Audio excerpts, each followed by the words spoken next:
Vasseur, la sanction de Red Bull pour le budget était insuffisante. Trop laxiste. Bah oui, hein, ça on a pas de le dire en même temps. Je pense que c'était pas une pénalité, c'était trop léger. Si vous considérez qu'en gros nous allons gagner un peu moins d'une seconde sur la saison sur le plan aérodynamique, quand vous recevez une pénalité de 10%, de cela c'est un dixième. Et comme il ne s'agit pas d'une progression linéaire, c'est probablement moins. Et vous êtes autorisé à dépenser cet argent ailleurs. Ça signifie que pour moi la pénalité est marginale. Bah Frédéric, vu que vous êtes en train de revenir sur la pénalité de Saints, revenez aussi sur ce cas-là.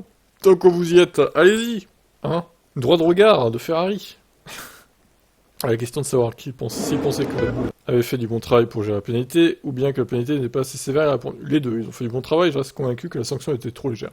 Si vous prenez en compte le taux de développement que nous avons au cours de la saison, si vous prenez en compte le fait que si vous avez un solde de 10% à la fin, c'est pas quelque chose de linéaire, vous ajoutez aussi de la performance.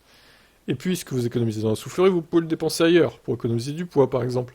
Je ne suis pas sûr que l'effet soit énorme. Et on peut considérer qu'il y a un avantage en début de saison, parce que les dépenses ont été plus importantes que l'année précédente. Je ne veux pas dire qu'ils n'ont pas fait du bon travail, parce que je pense honnêtement qu'ils ont fait du bon travail sur la voiture.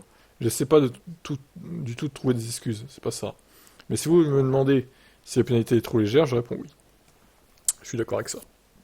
À la limite, l'amende de 7 millions, elle aurait dû être retirée du budget. Ça aurait fait mal par contre. Clairement, 7 millions en moins sur le budget 2023, ça aurait fait assez mal, je pense, surtout en fin de saison. Sauf que là, bah, l'amende, au final, elle a juste dû être payée. Et vu qu'ils sont blindés de thunes avec tous leurs sponsors, Red Bull, ils s'en foutent de 7 millions. C'est que dalle pour eux. Et leur budget est comme les autres, toujours le même. Donc, bon. Qu'est-ce que vous en pensez? Est-ce que vous êtes d'accord avec Vasseur?